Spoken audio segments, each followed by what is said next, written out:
Welcome back to Georgia. Let's talk about persistent challenges you both faced in your first terms. White families still earn far less than black families. Black mothers are still 3 times more likely to die. We find it. And the black families have cut them in half. In half. So you have 49 seconds left. What do you say to black voters who are disappointed with the progress so far? I say we find him. Thank you, President Trump. And he's right. It's been very bad. He's killing black families and Hispanic families and just about everybody. He's killing people. They're not living anymore. Thank you, President Biden. There was inflation when I became president. You know why? He's flat on its back. He decimated inflation at the time. There were no jobs. We provided thousands of millions of jobs for individuals who are in all communities, including minority communities. We made sure that they have health insurance. We have covered, if the ACA has increased, I made sure that they get written off for health care. You find ourselves in a position where the idea that we're not doing anything, I've put more. Thank you. Another persistent challenge is the climate crisis.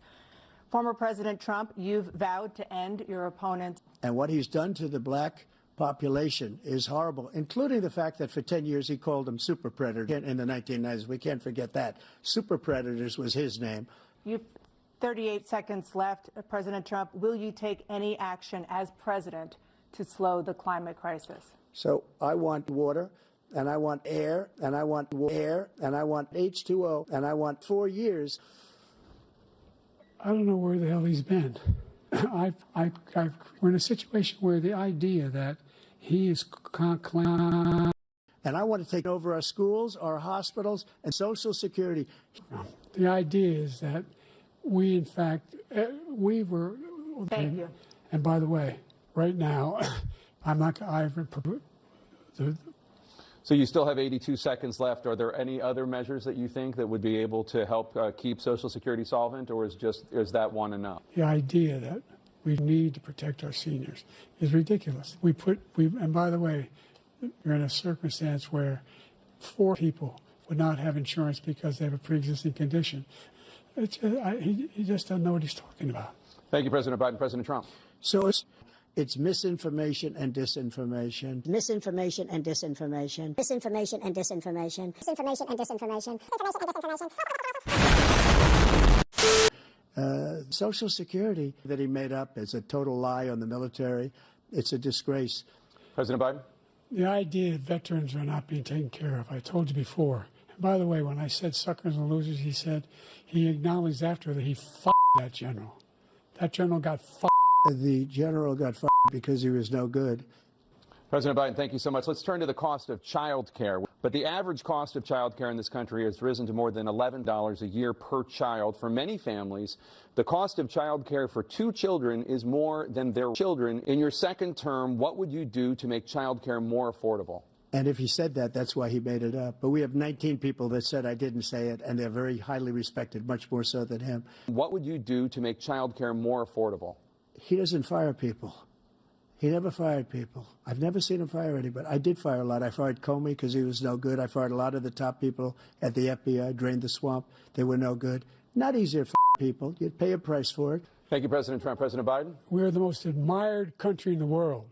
We're the United States of America. There's nothing beyond our capacity.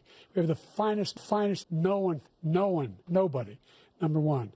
Number 2, the idea, that's a fact. To have. Thank you, President Biden. President Trump, the question was about what would you do to make child care more affordable, if you want to take your minute. Just so you understand, we have polling, we have other things.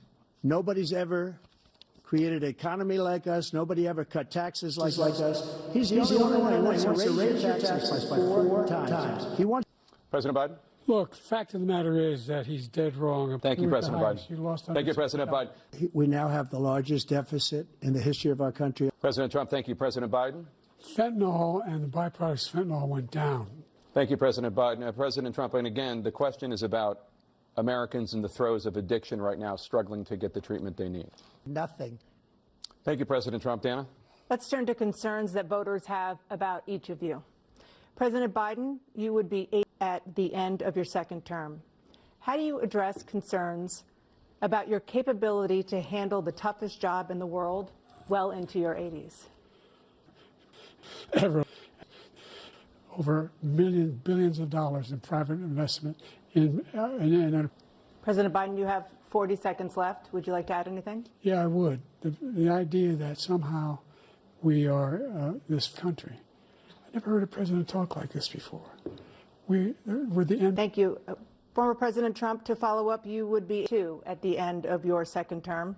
What do you say to voters who have concerns about your capabilities to serve? Well, I took 2 tests, cognitive tests. I couldn't do it. But I took 2 cognitive tests. I took physical exams every year. And, you know, we knock on wood wherever we may have wood. I just won 2 club championships, not even senior, 2 regular club championships. Thank you. President Biden?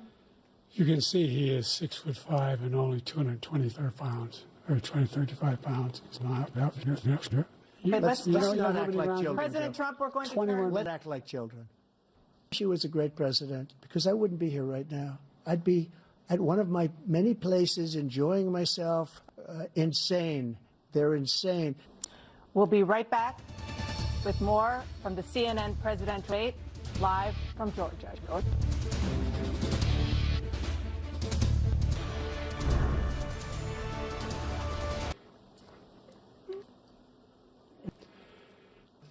The fact is that I said for the. Thank you, President Biden. President Trump. We want to do this. We want to do that. We want to get rid of this tax, that tax. For 3.5 years, we're living in hell. What we did was incredible. We rebuilt the military. We got the largest tax cut in history, the largest regulation cut in history. The reason he's got jobs is because I cut the regulations that gave jobs. But he's putting a lot of those regulations back on. So all of these things, we're in a great nation, but it's not going to be great anymore. We're going to make it failing again. Thank you, former President Trump, President Biden. Failing again.